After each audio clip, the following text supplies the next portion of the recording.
আমেরিকার সাথে $1 ট্রিলিয়ন একটা চুক্তি করেছে। আপনারা কি জানেন আমাদের এই যে হামলা হলো 500 জনের উপরে মানুষ মারা গেল, এই যুদ্ধবিরতি বন্ধ করার জন্য লবিং করেছিল কারা? আমাদের মুসলিম ভাই আরব আমিরাতের শেখগুলা।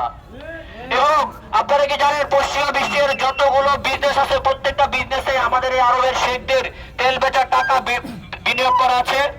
অতএব তারা যে আমার উপর বুলেট চালায়, তারা যে আমার উপর বিমান হামলা করে, তারা আমার উপর নজরদারি চালায়, তাদের প্রত্যেকটা অস্ত্র কেনার টাকা আসে আমার তেল গ্যাসের টাকা থেকে।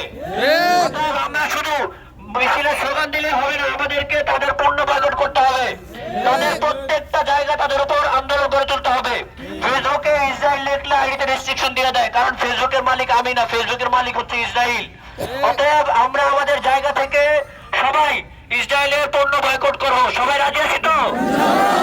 সবাই গুগলে, সবাই মোবাইল চালায়, সবাই আমরা গুগলে সার্চ করে দেখবো কোনগুলো ইসরায়েলের পণ্য, তারপর সেগুলো নিজেরা বয়কট করবে এবং আমরা অনলাইনে প্রচারণা চালাবো। এ পর্যায়ে কথা বলার জন্য অনুরোধ জানাচ্ছি বাংলাদেশ ইসলামী ছাত্র শিবির কাশিমপুর থানার অফিস সম্পাদক জনাব তারেক হোসেন। উপস্থিত জনতা, আমি একটি স্পষ্ট বিষয় বলতে চাই, আমাদের এই আন্দোলন শুধু মুসলমানের আন্দোলন নয়, এটা মানবতার আন্দোলন। আপনারা দেখছেন আমাদের এই আন্দোলনকে সমর্থন দেওয়ার জন্য হাওয়ার্ড ইউনিভার্সিটি শিক্ষার্থীরা নেমেছে, যেখানে শুধু মুসলমান নয় ইহুদি খ্রিস্টানরাও রয়েছে। আমাদের এই আন্দোলন মানবতার আন্দোলন। আমি সকলকে স্পষ্ট করে বলতে চাই, ইহুদিদের ইতিহাস মানবতা লঙ্ঘনের ইতিহাস, ইহুদিদের ইতিহাস ওয়াদা লঙ্ঘন করার ইতিহাস। আপনারা সবাই জানেন রাসূলুল্লাহ সাল্লাল্লাহু আলাইহি ওয়াসাল্লামের সাথে যে হুদায়বিয়ার সন্ধি হয়েছিল, ইহুদিরা সেটা লঙ্ঘন করেছিল, যার ফলশ্রুতিতে আমরা বিজয় অর্জন করেছিলাম।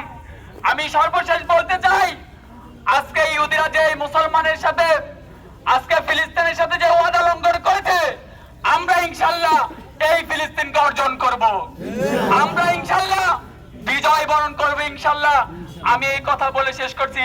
আসসালামু আলাইকুম ওয়া রাহমাতুল্লাহি ওয়া বারাকাতুহু। এই পর্যায়ে কথা রাখবেন আমাদের গোরস্থান মসজিদের সম্মানিত ইমাম মাওলানা নাজমুল ইসলাম সাহেব। আমি হুজুরকে কথা বলার জন্য অনুরোধ জানাচ্ছি।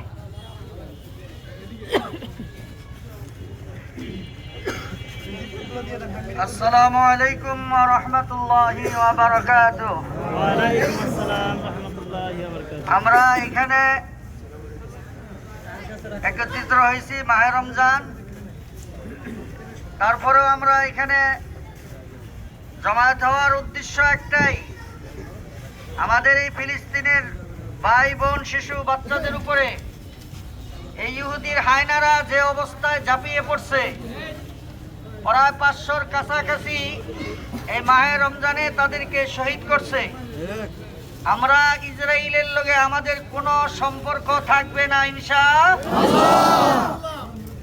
আর ইসরায়েলের সাথে যাদের সম্পর্ক থাকবে, সে যদি আমার ভাই মুসলমান হয়, তার সাথেও আমরা সম্পর্ক রাখবো না ইনশাআল্লাহ।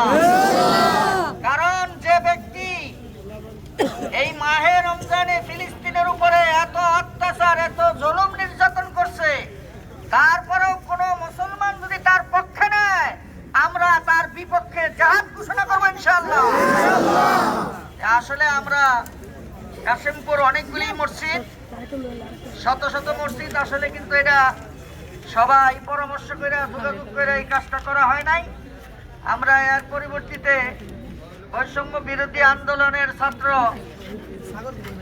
নেতাদেরকে আমরা বলবো যে আপনারা এর পরিবর্তিতে কোনো উদ্যোগ নিলে আমাদের প্রত্যেকটা মসজিদের ইমাম সাহেবদেরকে আপনারা অবগত করবেন। আমরা ইনশাআল্লাহ এই জাহাদি কাজে আমরা প্রত্যেকটা ইমামই আমাদের রক্ত দিতে আমরা সবাই রাজি আছি ইনশাআল্লাহ। যদি ইমামরা রক্ত দেয়, মুসল্লিরা কি দাঁড়ায় থাকবে? দাঁড়ায় থাকবে না, কারণ ইমামরা এই সমাজের মাথা। ইমামরা সমাজের সব কাজে আগে থাকতে হবে। আমরা খালি খাওয়ার পিছে আগে থাকলে কাম হইতো না। আমরা মাইরেরও আগে, খাওয়ারও আগে। ওয়া আখিরু দাওয়ানা আনিল হামদুলিল্লাহি রাব্বিল আলামিন। আসসালামু আলাইকুম ওয়া রাহমাতুল্লাহি ওয়া বারাকাতুহু।